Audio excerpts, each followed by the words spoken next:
In Act 2, Iago sees all of the defects, failings, and drawbacks of other people. As a true villain, he sees the shadowy side of things. Iago prizes not the virtue that appears in others, but looks to their evils. And it is this darkness, together with his mastery over other people, that will bring everything to demise. He will turn virtue into madness. "Oh, you are well tuned now," he speaks, "but I'll set down the pegs that make this music." What Shakespeare understood well was the fact that every strength that an individual has also brings with it a weakness, that it is impossible to have strengths without weaknesses, and every virtue has an associated weakness. The theory is called the weakness of strength. In Act 2, Shakespeare describes this profound concept beautifully. "Do but see his vice, 'tis to his virtue a just equinox, the one as long as the other." And it is through this inevitable downside of certain merits that Iago will be able to set down the pegs that make this music. In Act 2, Scene 1, Cassio takes Desdemona by the hand and whispers.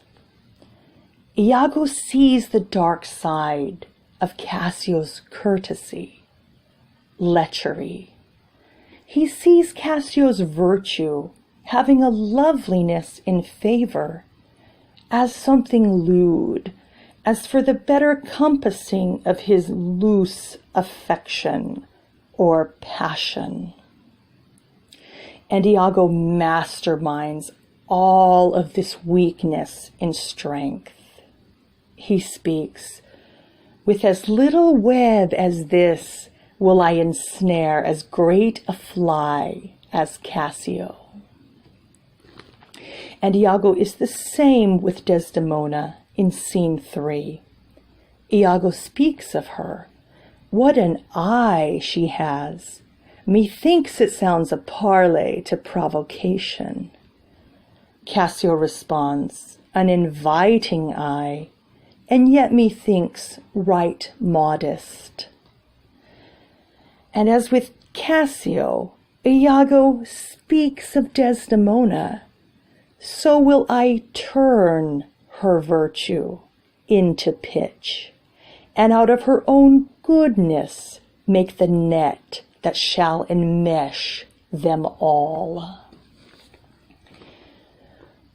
Her strength of graciousness and of having a charitable heart will be turned into a repeal for her body's lust. And Iago will also play upon another aspect of strength that Cassio has in his bold show of courtesy. For therein lies the weakness of being rash and very sudden in choler. Iago will use this flip side, this lack of inhibition that Cassio has, to get him to strike Roderigo, and in a night of revelry, turn the festivities into a rouse or mutiny.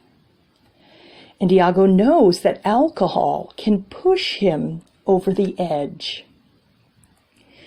Iago is practicing upon everyone's peace and quiet, turning it to madness.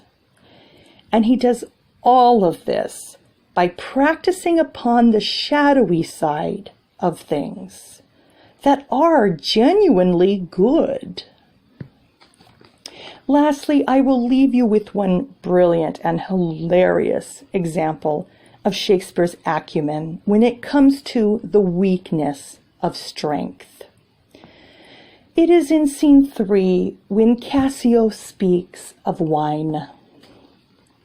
"Oh God, that men should put an enemy in their mouths to steal away their brains, that we should with joy, pleasure, revel, and applause transform ourselves into beasts."